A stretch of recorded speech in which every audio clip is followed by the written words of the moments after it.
This show is made possible by support from landsharks.ca. Visit them for all your coin and swag needs at www.landsharks.ca. And by viewers like you. Thank you for your donations. It's been a great summer. Lots of fun, lots of training. But it's time to get back to work. We're caching again on this episode of Icenrye's Geocaching Video Zine.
Hi there, and welcome to Icenrye's Geocaching Video Zine. I'm Icenrye, thanks for watching.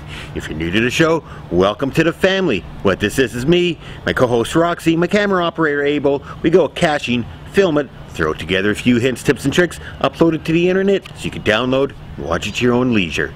If you're a regular viewer, thanks for sticking around. I really do appreciate your viewership.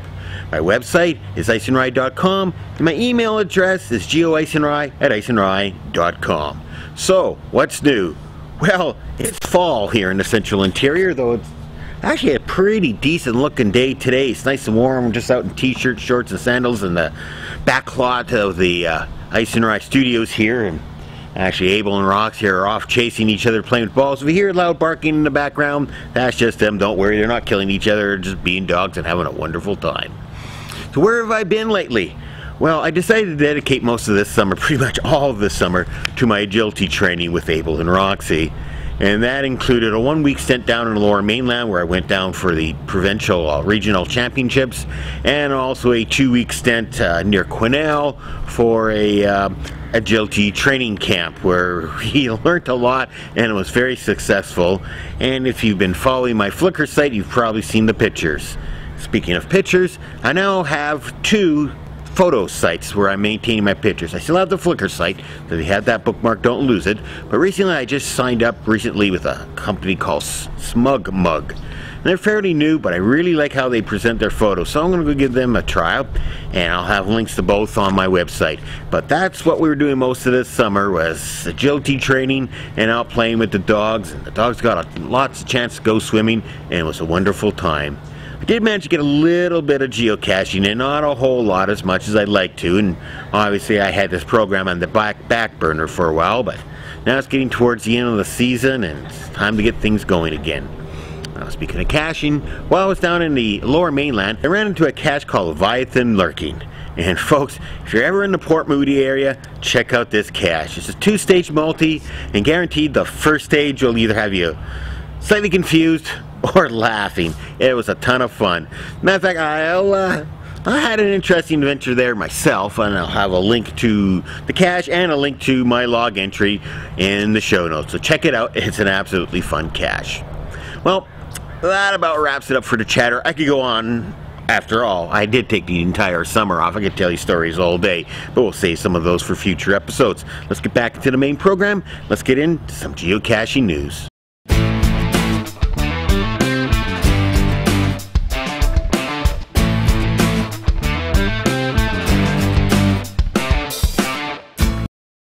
Alright, geocaching news, and for this episode I'd like to thank the BC Geocaching Association for providing me with some absolutely wonderful stories. First, we start off with the GeoRush 2008. 2008 marks the 150th anniversary of the entrance of British Columbia into Confederation. Yay, party time!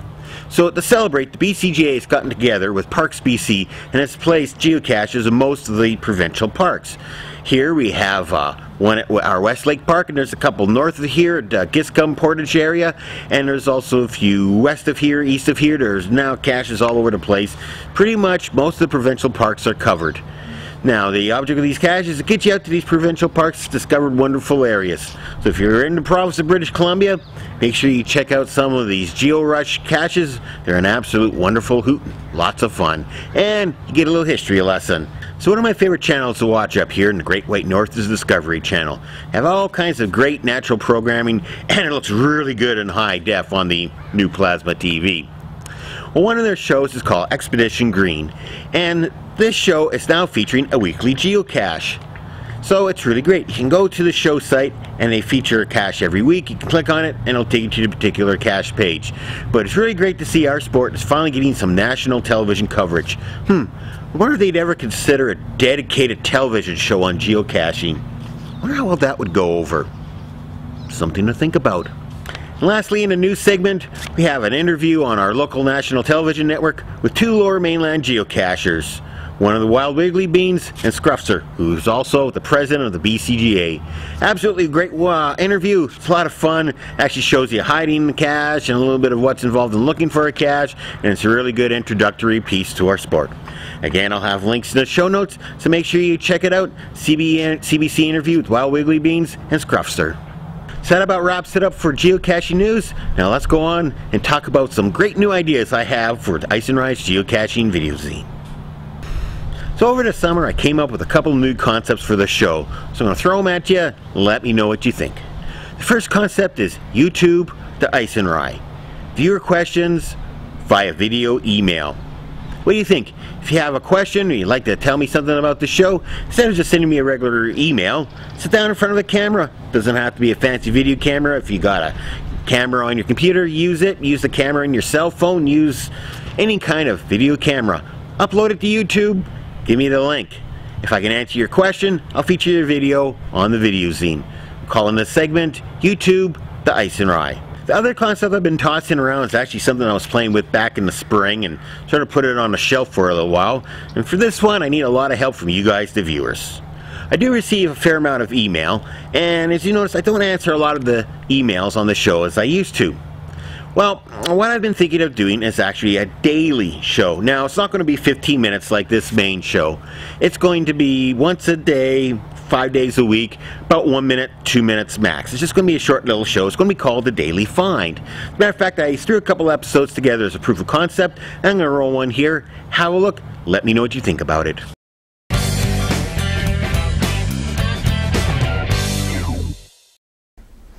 Hi there, I'm Icenrye, and welcome to The Daily Find. So what exactly is this show all about? Well, it's a short little show, 1 minute, 2 minutes, 3 minutes max, with hints, tips, and tricks all about the great sport of geocaching. So this is an experiment. Let me know what you think about it. If you like it, email me at geoicenrye@icenrye.com. If you don't like it, email me geoicenrye@icenrye.com.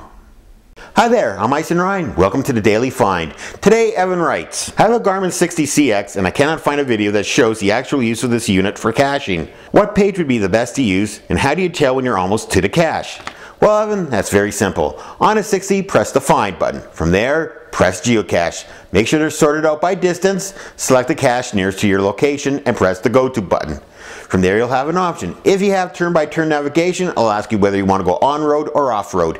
Most of the times to choose off-road, that'll give you the magic needle that'll take you to your final location where you get to hunt for the cache. Evan, I hope this helps.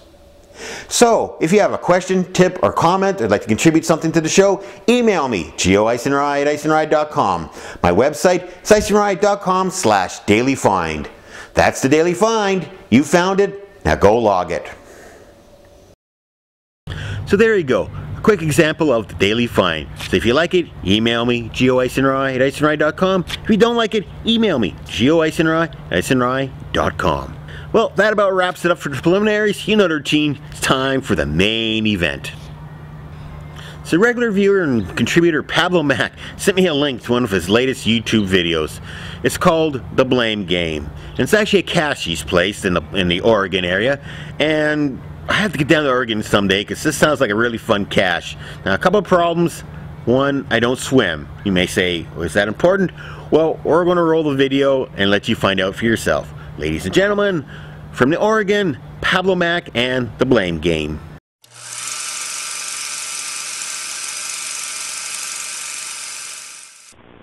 Hi, this is Pablo Mac.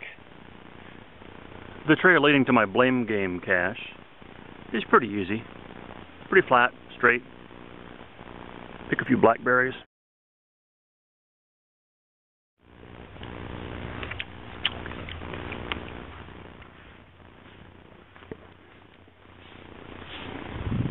Looks like we're a little over 100 feet away from it.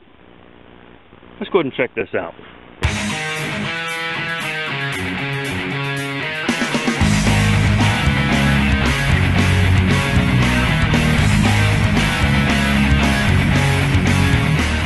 Beautiful scenery.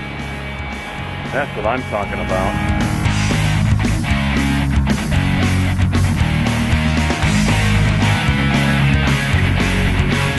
It's about 75 feet.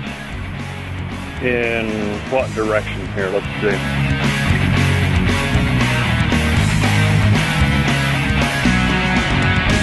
Oh my.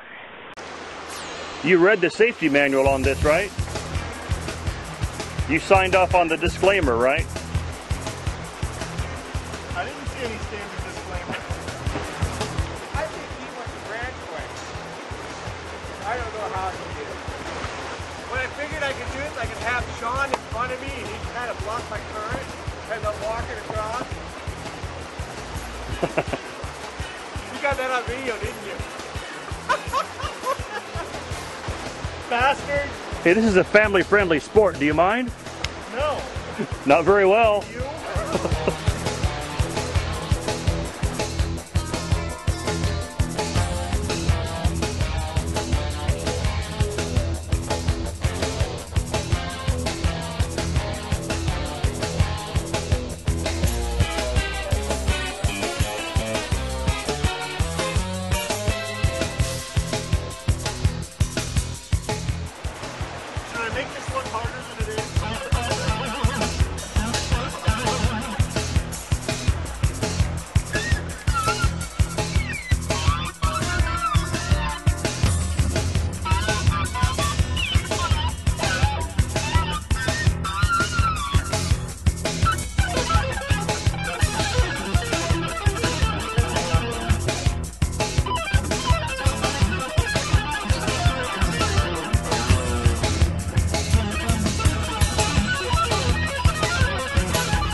Maybe a helicopter? I wouldn't jump in right there. No.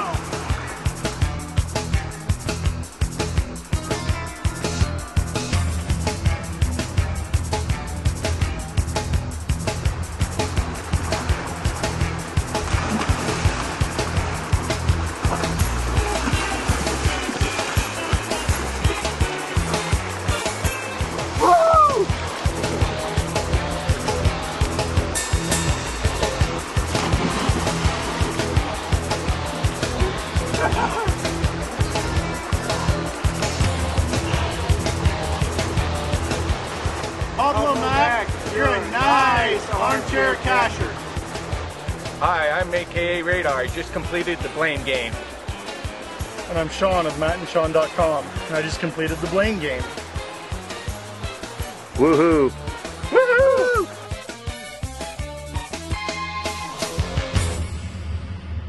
You might ask why I'd put a cache out in a place like this. Well, it's not my fault. I'm going to blame somebody else. Somebody that recently called me an armchair cacher.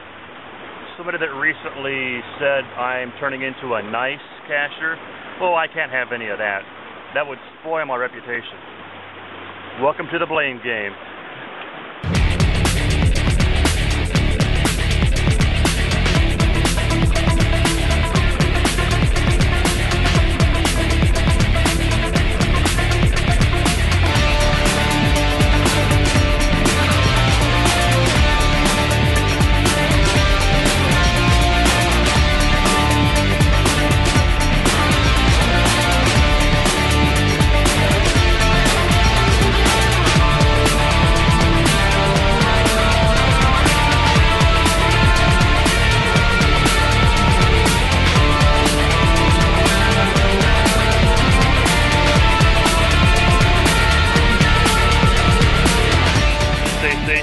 on caching. Or should I say, stay safe or keep on caching. This is Pablo Mac.